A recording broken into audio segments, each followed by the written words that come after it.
오늘은 하나님의 때와 뜻을 따라라는 제목으로 여러분들과 말씀의 연애를 나누도록 하겠습니다. 자, 여러분 혹시 우리가 어떤 일을 계획하고 막 하려고 하는데 갑자기 잘 안 되면 마음이 어떠십니까? 심란하죠. 그리고 힘들고 실망도 되죠. 그렇죠? 당연한 겁니다. 하지만 오늘 말씀을 통해 예수님은 어떻게 하셨는지 한번 배워보도록 하겠습니다.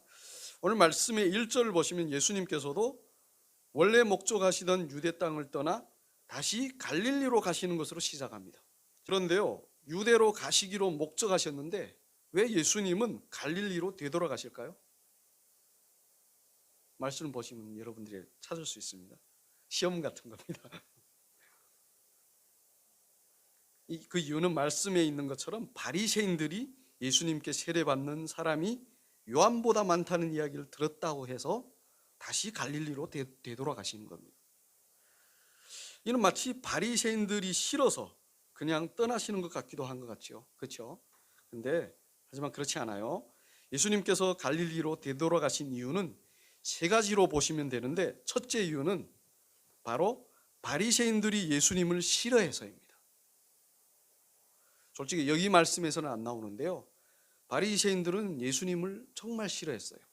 그 이유를 봅시다. 몇 주 전에도 제가 말씀드렸지만 바리새인들은 유대교의 신앙의 모범이 되는 사람들입니다. 그들은 유대교를 대표했고 또한 유대교에서 모두의 존경을 받는 사람들입니다. 그래서 그들은 다른 사람들의 신앙생활을 지도하는 선생 역할을 했어요. 신앙생활의 모든 것을 그들에게 물어보아야 됐고 또 그들이 말이 맞다고 모두가 여겼습니다. 심지어는 죄 지은 사람을 돌로 쳐 죽일 때도 바리새인들에게 물어보고 죽였어요. 대표적인 예가 바로 사도행전에서 예수님을 믿는 스데반을 사람들이 돌로 쳐 죽이잖아요. 그때 옆에 있었던 바리새인이 사도 바울에게 물어보고 그의 동의를 얻어서 사람들이 돌로 쳐 죽였어요. 그때는 사도 바울이 예수님 믿지 않을 때이지요. 사도 바울이 동의하니 사람들이 스티븐을 돌로 쳐 죽였고, 그렇게 유대교에서는 바리새인들이 위상이 대단했습니다.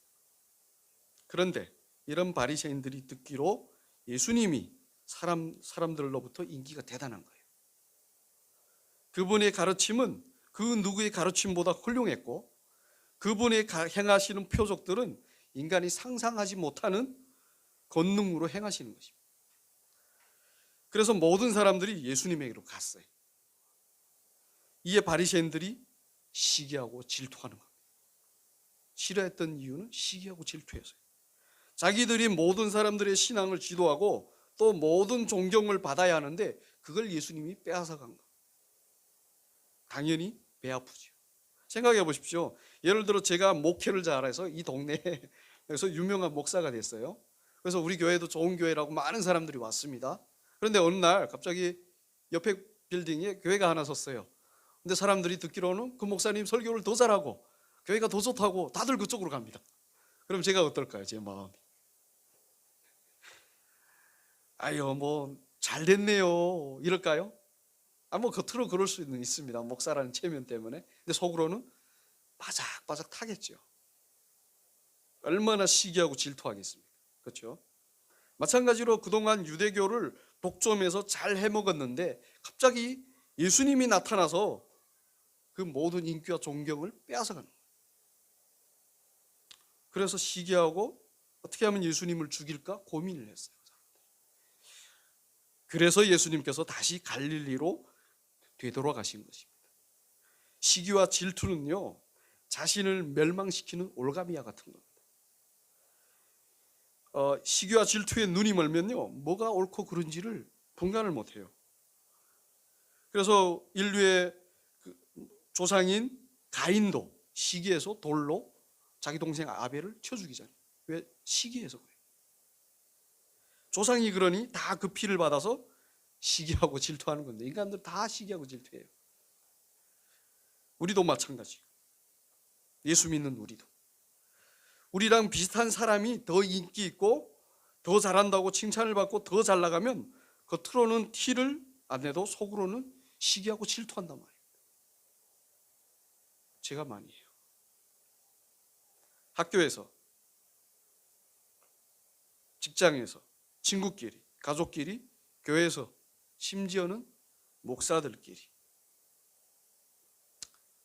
아무튼 바리새인들도 예수님의 유명세를 시기하고 질투했기 때문에 그를 싫어했어요.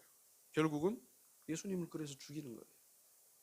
종교적으로 훌륭하다는 사람들이 시기하고 질투하니 눈이 뒤집혀서 자기들의 구원자요 왕이요 하나님의 아들이신 예수님을 못 알아봐서 죽이더라는 말이에요. 상상이 안 가죠. 그런데요, 구원자를 거부한다는 것은 뭐죠? 자기를 죽이겠다는 거예요. 자기들을 구원할 구원자를 시기 질투 때문에 죽이다니, 이거는 참, 시기 질투는요 얼마나 우리에게 참혹한 결과를 갖다 주는지 정말 똑똑히 알아야 됩니다. 결국 시기 질투는 나를 망친다는 거예요. 그리고 예수님께서 갈릴리로 되돌아가신 이유 중 두 번째 이유는요, 바로 아직 하나님의 때와 하나님의 뜻이 아니기 때문입니다. 아까 설교를 시작하면서 제가 우리가 목적한 일이 잘 안 되면 우리는 실망한다고 했죠. 그렇죠? 왜 실망하는지 아십니까? 바로 하나님의 때와 뜻을 믿지 않아서 그래요.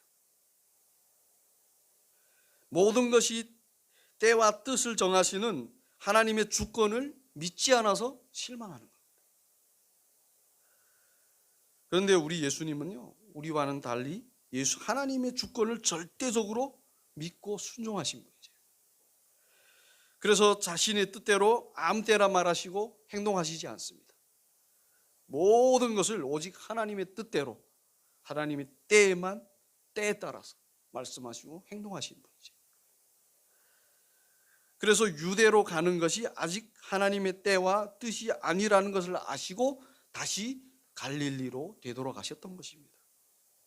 우리는 그걸 알아야 됩니다. 만사가 다 때와 뜻이 있다는 것이, 하나님의 때와 하나님의 뜻이요. 그걸 모르면 조급해하고 불안해하고 또 안 되면 불평불만이 가득해요. 작물도 풍성한 열매를 하룻밤에 다 자라서 맺는 게 아니잖아요. 그렇잖아요. 싹이 나고 바람과 비를 맞고 뜨거운 태양의 열도 흡수하고 목도 마르고 계절을 넘어가면서 때에 따라 자라고 뜻에 따라 풍성한 열매를 주잖아요. 그러니 그 하나님 때를 기다리고 그 뜻을 파악하는 게 정말 중요해요. 우리 인생에서. 걱정하지 마십시오. 때를 기다리다가 지쳐 죽지 않습니다. 대부분 왜 못 기다리는지 아십니까? 죽을까 봐. 지쳐 죽을까 봐. 왜냐하면 하나님은 때에 따라 우리가 살 수 있도록 필요한 것을 다 채워주시기 때문이에요. 말씀했죠? 때에 따라 꼴을 먹이시는. 꼴이라는 게 우리의 먹을 것을, 우리 필요를 채우시는 하나님. 죽이지 않으신단 말입니다. 그래서 우리가 예를 들어서 보면 북한에서 다 이렇게 살아서 왔으니까 그 때에 따라 하나님께서 우리를 돌봐주시고 필요를 채워주셨으니까 우리가 다 살아서 이 자리에 있는 거란 말입니다. 그렇잖아요? 하나님의 때에 따라, 하나님 매사에 그 하나님의 때에 따라 하나님이 그 우리의 필요를 이렇게 채워주지 않으면요, 저는 확실히 이 자리에 없습니다. 제 살아온 삶을 보면. 그러니 매사에 하나님 때를 소망하고 기다리시면 돼요. 어찌 보면 기다리는 것도 하나님의 때입니다. 그리고 우리가 목적하던 것이 잘 안 된다고 실망하실 필요가 없어요. 그 목적하던 것이 하나님의 뜻이 아닐 수도 있어요. 다른 데 하나님의 뜻이 있을 수 있다는 것입니다. 그리고 하나님의 뜻은 우리가 멸망하는 것이 아니에요. 우리의 목적이 이루어지지 않는다고 우리는 멸망하지 않습니다. 꼭 기억하셔야 돼요, 이것을. 하나님의 뜻은 우리가 이 땅에서 예수님을 믿고 영생을 얻어 평강과 희락을 누리는 거예요. 절대로 멸망하지 않는다는 것을 믿으셔야 됩니다. 조금 우리의 상황이 안 좋다고 해서 이렇게 끝나나? 아니에요. 하나님 절대로 안 끝내십니다. 그걸 꼭 믿으셔야 돼요. 그게 하나님을 믿는 우리 믿음이에요. 하나님 믿는데 어떻게 맨날 좋은 일만 일어나지는 않아요. 근데 하나님 믿는다는 것은 나쁜 일이 일어나도 하나님의 뜻과 때가 있다는 것을, 그걸 믿는 것이 믿음이에요. 그렇게 예수님은 유대로 들어가시는 것이 아직 하나님 때와 뜻이 아니기에 다시 갈릴리로 되돌아가시는 것입니다. 사실 하나님의 주권으로 바라보면 갈릴리로 되돌아가는 것도 뭐죠? 하나님 때이고 뜻이에요. 하나님께서는 이스라엘, 즉 유대인들에게 주신 사명이 있어요. 바로 이 세상 온 민족에게 하나님과 하나님의 구원에 대해 선포하는 것입니다. 그래서 하나님께서는 이스라엘 백성들을 택하시어 그들에게 하나님을 알고 하나님의 구원을 받는 말씀을 주셨어요. 이스라엘 백성들에게, 유대인들에게. 그런데 그들은 자기들이 그 말씀을 가진 택함 받은 특별한 민족이라고 자랑만 했지, 특권 의식만 있었지, 그 말씀을 다른 민족에 전해야 하는 사명을 무시했습니다. 오히려 다른 민족을 하등한 존재인 개나 돼지같이 보았어요. 사람은 자기가 남보다 좀 더 잘나고 좀 더 똑똑하고 더 많이 가졌으면 다른 사람을 자기보다 못한 존재로 보고 무시해요. 이게 사람의 본성이에요. 자기도 모르게. 사실 그거 아십니까? 인간이 다른 사람을 불쌍히 여기는 내면에는 나는 너처럼 되지 않아서 다행이야 라는 이 생각이 전제되어 있어요. 예전에 남한 아이들에게 북한 꽃제비에 관한 영상을 보이고 이거 후감을 물었습니다. 너무 불쌍하다고 하는 말이, 뒤에 하는 말이 자기들이 저기에 태어나지 않은 것을 다행이라고 생각한다고 했어요. 정말 솔직한 생각이었어요. 북한에서도요 그래요. 제가 북한에서 어릴 때 이렇게 길가에 누워 있는데 배고파서 어떤 아이가 아빠랑 같이 지나가다가 아버지 저 꽃제비 불쌍해요 라고 하니 아빠가 뭐라고 하는지 아십니까? 그래 불쌍하지. 넌 임마 애비애미 잘 만나서 족골 되지 않은 걸 고맙게 생각해 라고 하더라고요. 불쌍하다는 말 뒤에는 너처럼 되지 않아 다행이야 라는 전제가 깔려 있다는 거예요. 그래서 불쌍히 여긴다는 말은 동등한 인간이 서로에게 쓰는 말이 아니에요. 불쌍하다는 표현은 상등 존재가 하등 존재에게 하는 표현이에요. 예를 들어서 물에 빠져서 허우적대는 강아지를 우리가 불쌍히 여겨 건져줄 때 쓰는 표현이란 말이에요. 그럴 때 불쌍히 여긴다. 사람과 사람 사이는 불쌍하다라는 말보다는 동정한다는 말을 써야 돼요. 제가 국어를 가르치려고 하는 게 아닙니다. 우리가 수없이 이 단어를 그냥 막 쓸 때가 있더라고요. 공감한다는 뜻이에요. 동정한다는 것은 뭐죠? 나도 너와 같아. 그래서 이해해라는 의미예요. 그런데 사람들은 이걸 잊어버려요. 그래서 조금 더 잘나고 조금 더 가지면 마치 자기가 남들보다 더 특별해서 그런 줄 알아요. 그리고 사회 계급을 만듭니다. 뭐죠? 상류사회, 하류사회, 부자와 가난한 자, 유식한 자와 무식한 자, 존경을 받는 자와 불쌍한 자 등등을 나누죠. 계급사회를 타도한다는 공산주의를 지향하는 북한도 확실한 사회계급이 있죠. 그렇죠? 김씨 일가의 가족이 가장 높은 왕족계급이잖아요. 왕족계급.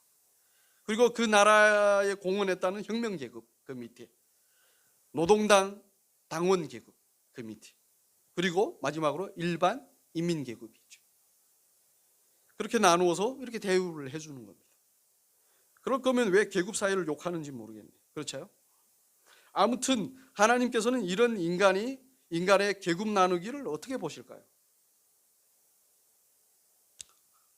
참 한심하게 보십니다. 우리 다 하나님의 자녀이고 서로 형제자매인데 그렇게 계급을 나눠서 서로 존경과 영광을 받으려고 하고 무시하고 천대하고 극기하는 노예로 부려먹으려고 하는 것이 정말 한심한 거예요. 이런 인간을 하나님은 불쌍히 여기십니다. 하나님만 인간인 우리를 불쌍히 여길 수 있습니다. 그래서 예수님께서 유대인들이 개나 돼지로 보는 다른 민족을 불쌍히 여기셔서 하나님 나라의 복음을 선포하시려고 갈릴리로 되돌아가신 거예요.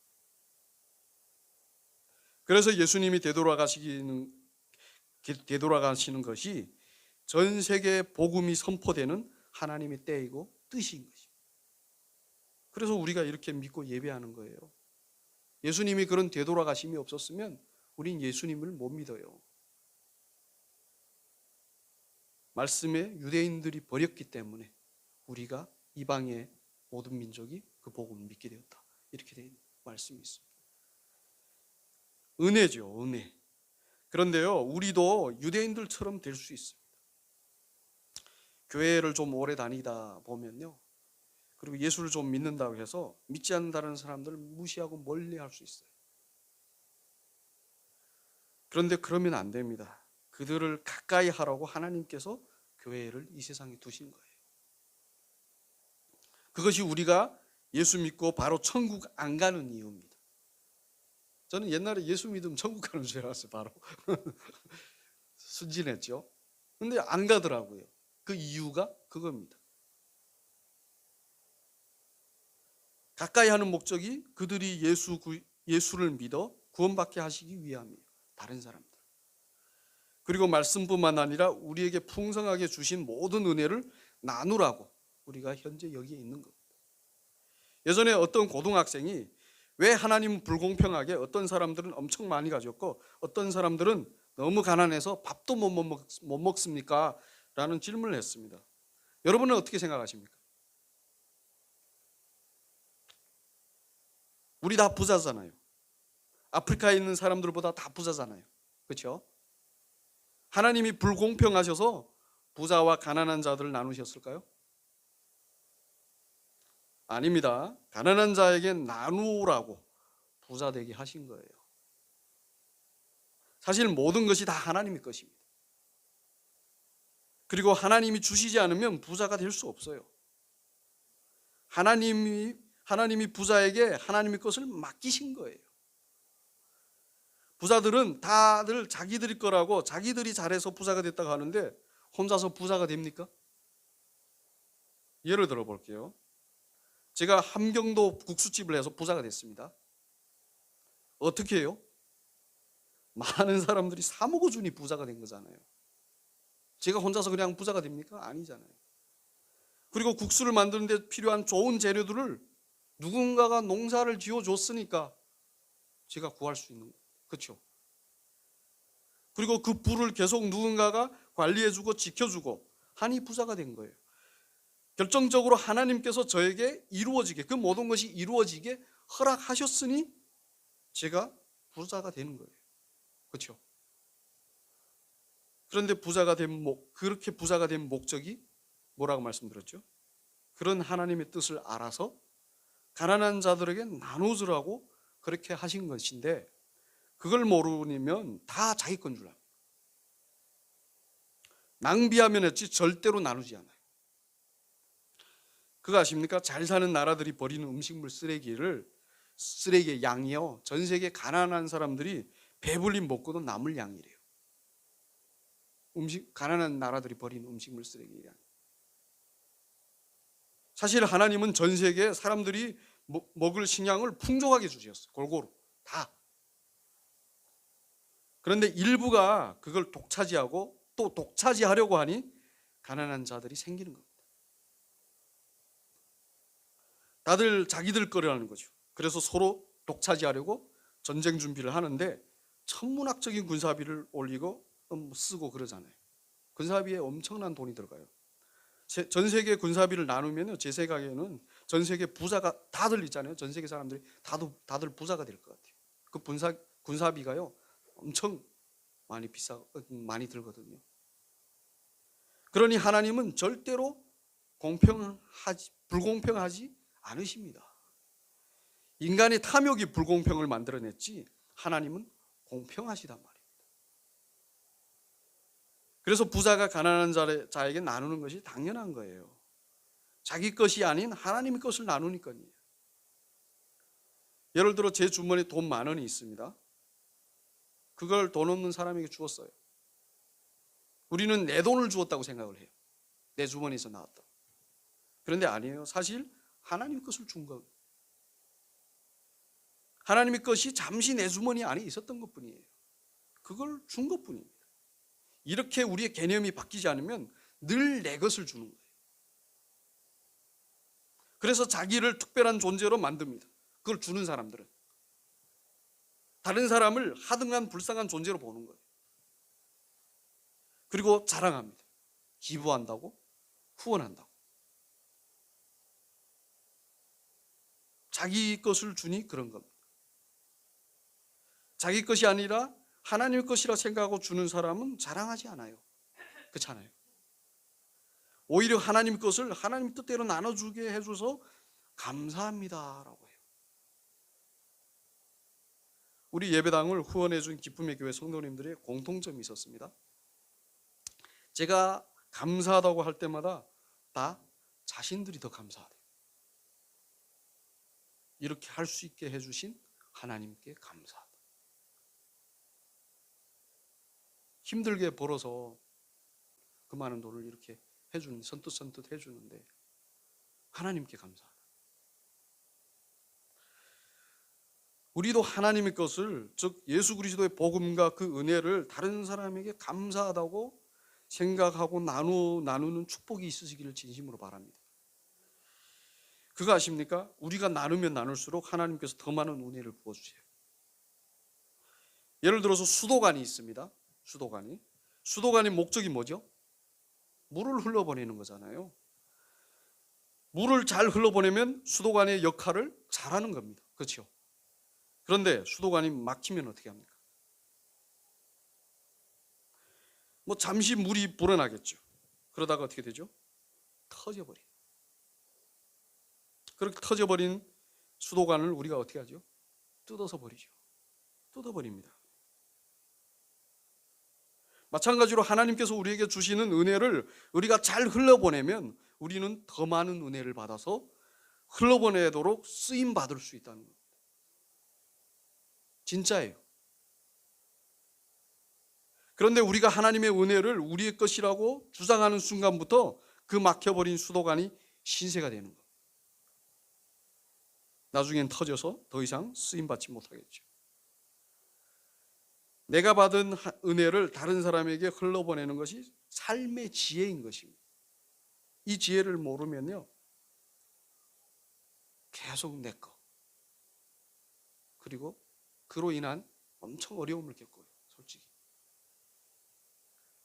늘 감사하는 하나님의 은혜가 항상 내게 있게 하는 지혜가요, 뭐냐면요, 바로 하나님 것을 흘러보내는 나를 통해서 수도관이 물로 흘러보내게 하는 것처럼. 자, 물이 잘 흘러가는 수도관에는 항상 물이 있어요. 마찬가지로 하나님의 은혜를 잘 흘러보내는 우리의 삶에는 항상 하나님의 은혜가 있는 거예요. 이걸 꼭 기억하셔야 돼요. 자, 그러면 하나님은 부자들이 나누지 않아 가난한 자들을 그냥 그렇게 내버리실까요? 아닙니다. 공평하시다고 하셨잖아요. 하나님은. 그렇죠? 당연히 하나님께서 직접 챙기십니다. 그래서 예수님께서 오신 겁니다. 가난한 자들에게 인간의 탐욕으로 썩어빠진 세상이 아니라 모두가 영원히 풍족한 새 하늘과 새 땅을 주시겠다고 약속하신 거예요. 그래서 그 하나님의 축복과 은혜 때문에 가난한 자가 풍부하게 되는 겁니다. 여러분, 풍부하다는 말을 물질의 풍부로 생각하지 마십시오. 그거로만 생각하지 마십시오. 부자여도 마음이 풍부하지 않으면 가난한 겁니다. 하지만 비록 가난하더라도 마음이 풍부하면 늘 부한 겁니다. 부해요. 북한에 이런 이야기가 있죠. 한 부자가 어느 날 밤 잠이 안 와서 동네를 돌아다니는데 어디선가 큰 웃음소리가 나서 보니 그 마을에서 가장 가난한 집에서 나는 웃음소리였습니다. 부자는 거지 같은 것들이 무엇이 저리 좋다고 웃냐고 하면서 그 집의 창문 문풍지를 구멍을 뚫어서 이렇게 들여다봤습니다. 안을 들여다보니 가족이 동그랗게 모여 앉아서 감자 몇 알을 나눠 먹는 거예요. 서로 먹으라고 하는 것이에요. 그러다가 감자 한 알이 바닥에 딱 떨어졌는데 그 땅에 떨어진 감자를 강아지가 냉큼 집어먹는 겁니다. 그리고 깔깔 웃으면서 뭐라고 하는지 아십니까? 강아지를 생각 안 하고 우리만 먹으려고 하니 감자가 강아지에 갔어. 감자가 강아지에게 스스로 갔어라고 하면서 웃더랍니다. 그걸 본 부자는 그들이 왜 행복한지를 알았답니다. 비록 가난하지만 서로 사랑하고 서로 위하는 그들에게는 어떤 말로 설명할 수 없는 힘이 있더라는 거예요.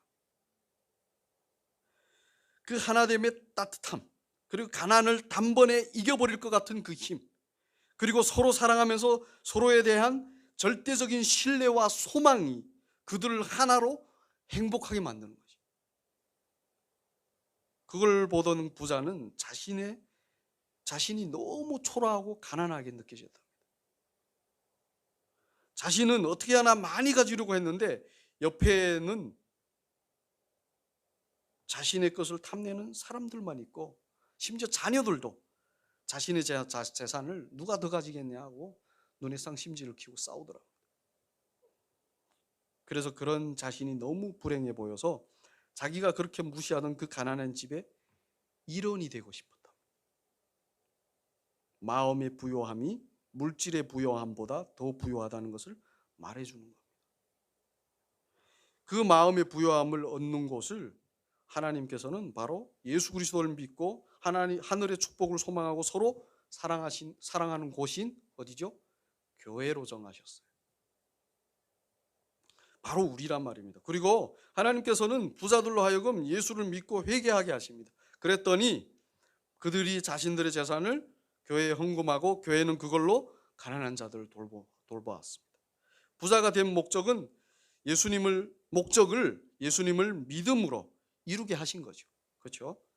부자뿐만 아닙니다. 하늘의 축복으로 그 마음의 부요함을 얻은 성도들이 비록 가난해도 서로 조금씩 나누어서라도 서로를 돕는 겁니다. 그 초대교회부터 교회는 쭉 그래왔어요. 쭉 지금까지 그래왔어요. 교회가 그런 일을 하는 겁니다.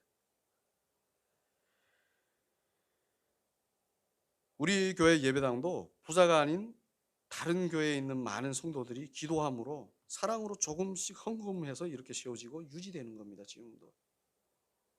하나님께서는 우리에게 마음의 부요함을 더 크게 하시기 위해 물질의 부요함도 주실 겁니다. 서로 나눌 때 더 부요해지게 하시기 위해서예요. 그러니 교회가 바로 하나님께서 가난한 자들을 돌보시는 방법 중에 하나인 것입니다.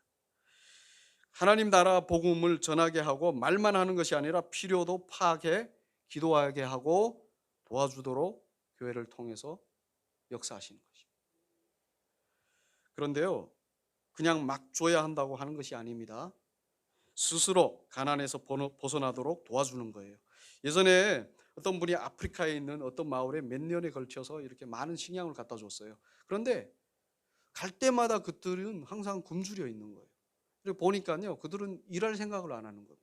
일을 못 하는 거예요. 왜냐하면 땅이 척박해가지고 농사를 지을 수 없는 겁니다. 그러다 보니까 갖다 주는 식량을 다 먹고 나면 누가 또 갖다 줄지를 기다리는 겁니다.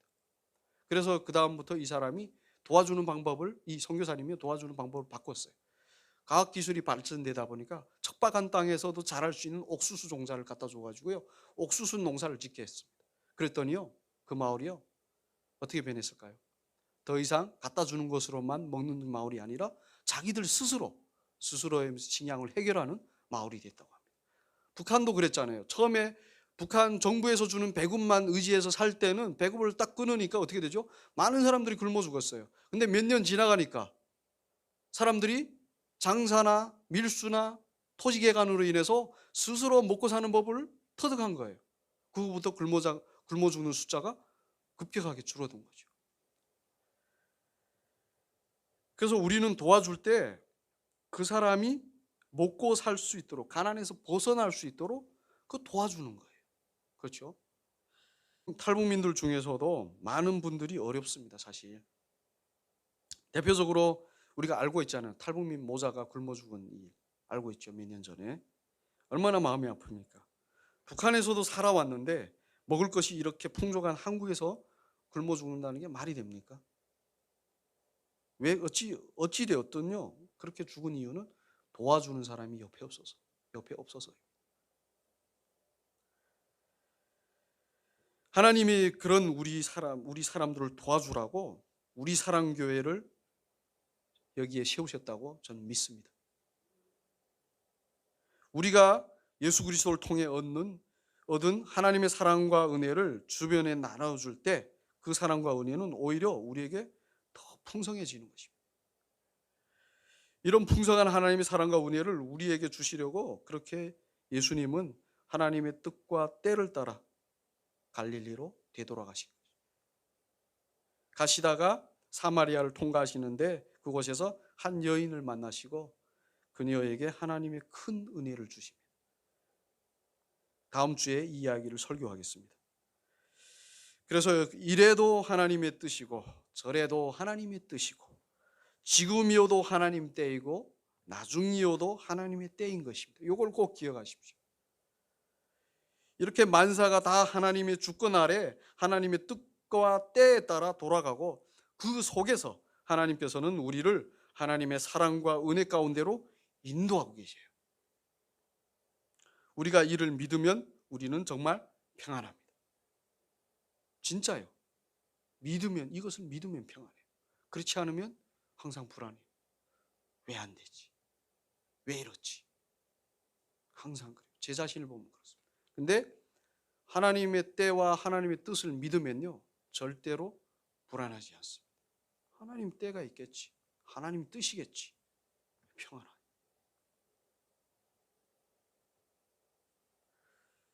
사실 우리가 믿는 것만큼 우리가 평안할 수 있습니다.